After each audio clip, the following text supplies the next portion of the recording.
नमस्कार दोस्तों, amicus public और एलएलपी और लॉ फर्म के चैनल में आपका बहुत बहुत स्वागत है। हम फिर से हाजिर हैं आपके लिए एक नया वीडियो लेके, ताकि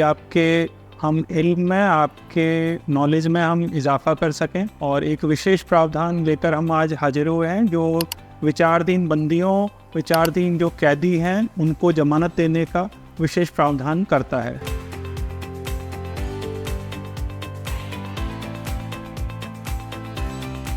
आज का विषय है धारा 479 BNSS, भारतीय नागरिक सुरक्षा संहिता का ये प्रावधान जो अंडर ट्रायल कैदी हैं उनको एक विशेष प्रावधान प्रदान करता है, जिसमें उनको बेल प्रदान की जाती है, जिसमें उनकी जमानत का अधिकार मिलता है कुछ शर्तों के अधीन। दोस्तों, क्या ऐसा हो सकता है कि कोई व्यक्ति जो जेल में बंद है उसको फैसला आने तक उसको जेल में ही रखा जाए?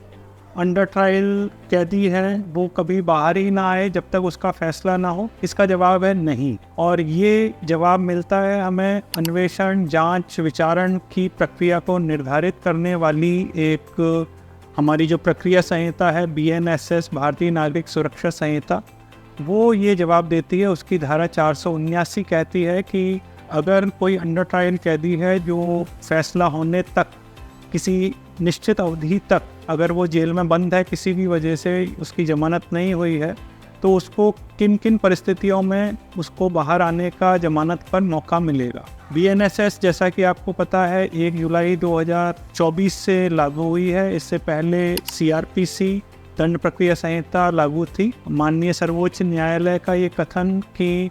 Bell is rule and jail is exception, जो कानून बनाया गया है BNSS, उसमें इस प्रावधान को जगह मिली है। जो अपराध है उसका एक अधिकतम अवधि होती है, किसी भी अपराध की एक अधिकतम अवधि होती है जहां तक हम उस कैदी को सजा देंगे। वो अधिकतम अवधि के बारे में ये धारा बताती है कि उस अधिकतम अवधि की अगर आधी सजा, अगर वो कैदी जो अंडर ट्रायल है वो जेल में बिताता है, वो निरुद्ध किया जाता है, उसके लिए उसको डिटेन किया जाता है, तो उस अवस्था में उसका जमानत का अधिकार उत्पन्न हो जाता है, वो जमानत का हकदार बन जाता है।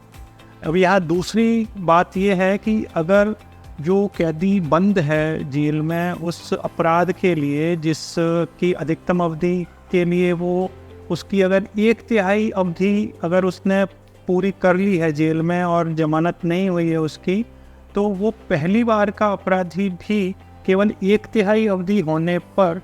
जमानत का अधिकारी बन जाता है। तो धारा 479 इस तरह से 2 कंडीशन दे रही है। अब यहाँ एक और लाभ दिया गया अंडर ट्रायल जो कैदी हैं उनको, कि अगर न्यायालय को इसको, जो कैदी है उसको अगर जमानत का लाभ नहीं देना है, तो उसको उन कारणों को लिखित में बताना पड़ेगा कि वो इस कारण से जमानत का लाभ अंडर ट्रायल कैदी को नहीं देना चाहता। इस तरह दोस्तों धारा 479 BNSS 3 तरह से प्रावधान कर रही है। जब किसी अंडर ट्रायल कैदी की जो जिस अपराध के लिए उसको जेल में बंद किया गया है, फैसला आने तक के लिए उसका विचारण चल रहा है, उसकी ट्रायल आज की तारीख में कंटिन्यू है, उस अवस्था में वो 3 तरह से जमानत का अधिकारी बनेगा। पहली अवस्था, जैसा कि आपको बताया, उस अपराध की अधिकतम सीमा की 1/3 अवधि होने पर उसको जमानत का लाभ दिया जा सकता है, जो कुछ शर्तों के अधीन है। दूसरी अवस्था हो सकती है जब वो आधी अवधि हो जाने के बाद उसको जमानत का लाभ मिल सकता है कुछ शर्तों के अधीन। और तीसरी अवस्था है जिस अपराध के लिए वो बंदी है, पूर्ण अवधि हो जाने पर भी वो जमानत का अधिकारी बनता है। अधिकार तो दिया गया है, लेकिन वो अधिकार कुछ शर्तों के अधीन मिला है। वो व्यक्ति अगर आजीवन कारावास या मृत्युदंड से सजा होने वाले अपराध को करता है, तो उस अवस्था में वो इस अधिकार का लाभ नहीं उठा सकता है। दूसरी बात, जो सरकारी वकील होगा उसको आवश्यक रूप से सुना जाना जरूरी है। ऐसा नहीं हो सकता कि न्यायालय सरकारी वकील जो पब्लिक प्रोसिक्यूटर होता है या असिस्टेंट पब्लिक प्रोसिक्यूटर है, उसको बिना सुने, उसके बिना विरोध को दर्ज किए अपना लाभ उसको दे दे। तीसरी और बहुत महत्वपूर्ण बात है कि इन जो 479 में जो अधिकार मिले हुए हैं, उन अधिकारों का लाभ, जमानत के अधिकार का लाभ उन्हीं व्यक्तियों को मिलेगा जिनके विरुद्ध कोई पुराना जो कहीं ट्रायल नहीं चल रही हो, कोई विचाराधीन नहीं हो, कोई अन्वेषण या कोई विचारण या कोई जांच उनके विरुद्ध पेंडिंग नहीं हो, कोई लंबित नहीं हो, यदि उनके विरुद्ध कोई पहले से ही प्रथम बार का अपराधी नहीं है, उसके विरुद्ध पहले से ही कोई जांच चल रही है, कोई विचारण चल रहा है या कोई अन्वेषण चल रहा है, तो उन व्यक्तियों के लिए इस धारा का लाभ नहीं दिया जा सकता। ये महत्वपूर्ण बात है कि यदि उस विचारण में उस अंडर ट्रायल कैदी के कारण कोई डिले हुआ है, कोई विलंब हुआ है, मान लीजिए 1 दिन का भी विलंब है या 1 महीने का या जो भी अवधि है, उस अवधि के लिए वो उसको उस अवधि में से जो अधिकतम अवधि बन रही है उस अवधि में से इसको लेस कर दिया जाएगा, उसको कम कर दिया जाएगा और उस गणना को करते समय जो विलंब वाली अवधि है वो उतनी अवधि उस अंडर ट्रायल कैदी के लिए बढ़ा दी जाएगी। अब बात यहाँ यह आती है कि ऐसा कौन से चीज़ें हैं जो 336 ए में नहीं थी या उसमें थी और 479 में मिसिंग है या 479 BNSS में जिनको ऐड किया गया है। इनमें सबसे पहली बात यह है कि जो 336 ए थी उसमें केवल मृत्युदंड के लिए अपराध जो होते थे उनके संबंध में जो अंडर ट्रायल कैदी थे उनके लिए जमानत का लाभ नहीं मिलता था, जबकि धारा 479 BNSS जो है उसमें मृत्युदंड वाले जो सजा वाले जो अपराध हैं उसके अलावा जो लाइफ इम्प्रिजनमेंट है, जो आजीवन कारावास से जिनकी अधिकतम अवधि के लिए अपराध होते हैं, उनके लिए भी जो अंडर ट्रायल कैदी हैं उनको इस जमानत के लाभ से वंचित किया गया है। जो अपराध के लिए अधिकतम सजा है उसकी आधी अवधि अगर वो जेल में बिता देता है तो उसके लिए केवल बॉन्ड पर, पर्सनल बॉन्ड पर जो बंधपत्र होता है, व्यक्तिगत बंधपत्र होता है, उस पर उस व्यक्ति को, उस विचाराधीन कैदी को, उस अंडर ट्रायल बंदी को जमानत का लाभ दिया जा सकता था। लेकिन जो 479 है, 479 BNSS है धारा, उसमें आधी अवधि जिनकी हो गई है जेल में उनको बेल बॉन्ड पर रिलीज़ करने की बात कही गई है। तो थोड़ा सा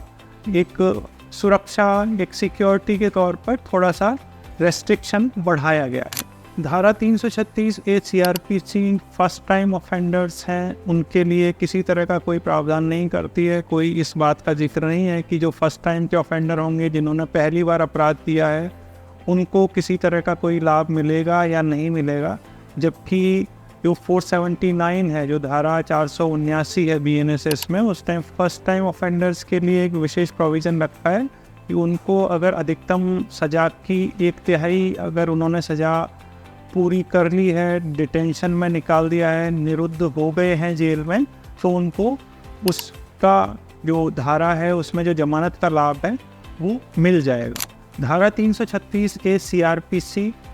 इस बात का भी प्रावधान नहीं करती कि मल्टीपल केसेस पेंडिंग होने पर या विचारण पेंडिंग होने पर इस जमानत के अधिकार की क्या अवस्था रहेगी। BNSS इस बात का प्रावधान करती है कि यदि मल्टीपल केसेस चल रहे हैं, उसके विरुद्ध विचारण, जांच या अन्वेषण की कोई कार्यवाही किसी अन्य अपराध में चल रही है, तो ऐसे व्यक्ति को इस धारा के अंतर्गत जमानत का लाभ नहीं दिया जाना चाहिए। कि धारा 479 BNSS जो है वो इस बात का प्रावधान करती है कि विचारण के दौरान जो कैदी हैं, जो निरुद्ध हैं और जो 479 के लाभ को पाने के अधिकारी हैं, उनके लिए जो अवधि हमने बताई हैं उसके संबंध में उस अवधि तक पहुंचने पर जेल सुप्रिटेंडेंट को एक कार्य दिया गया है, उसका कर्तव्य बनाया गया है इस सेक्शन में, ताकि उस कैदी को इस विचारण जो चल रहा है, जिसका जो अंडर ट्रायल है, उसको इस प्रावधान का लाभ मिलने की सूचना न्यायालय में पहुंचाई जा सके। और इस प्रावधान के लिए यहाँ पर यह बात ज़रूरी है, यहाँ पे ये बात बताना आपको बहुत ज़रूरी है कि इसकी अवधि भी एक रखी गई है जब जो विचारण जिसका चल रहा है कैदी और जो फैसले में अभी वक्त है,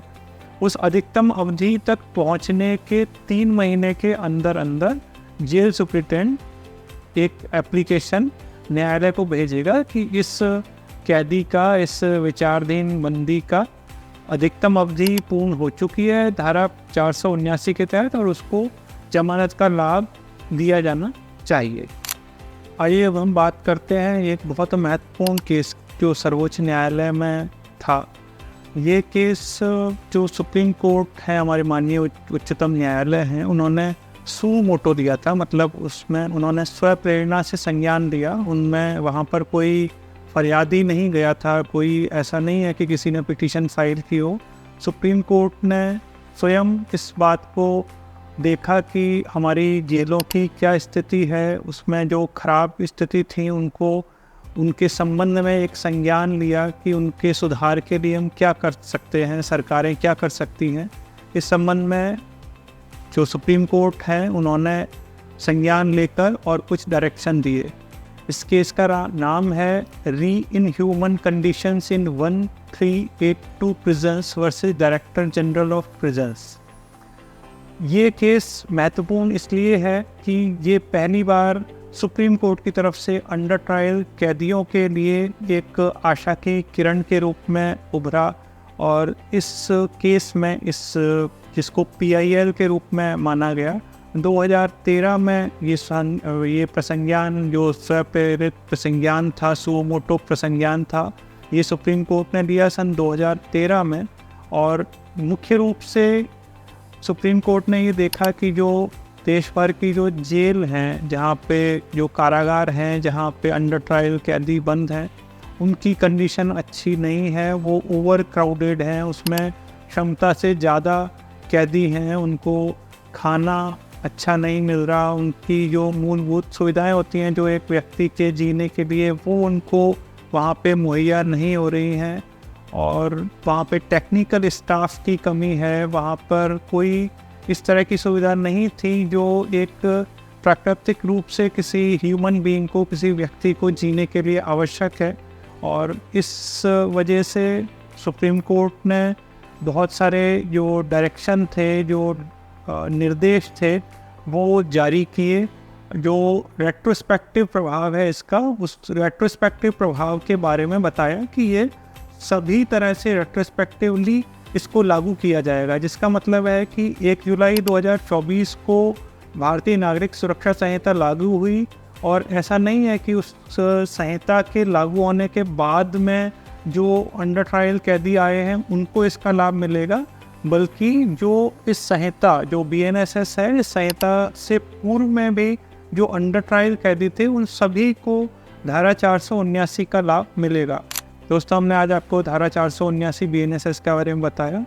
इसको हमने विस्तार से आपको समझाया और इसका तुलनात्मक रूप से पूर्व धारा जो 436 से CRPC थी उसके बारे में भी हमने आपको बताया। इस संबंध में अगर आपका कोई और प्रश्न हो, कोई क्वेरी हो, तो आप निसंकोच हमें लिखें, कमेंट करें, हम आपको निश्चित रूप से इसका जवाब देंगे। नमस्कार।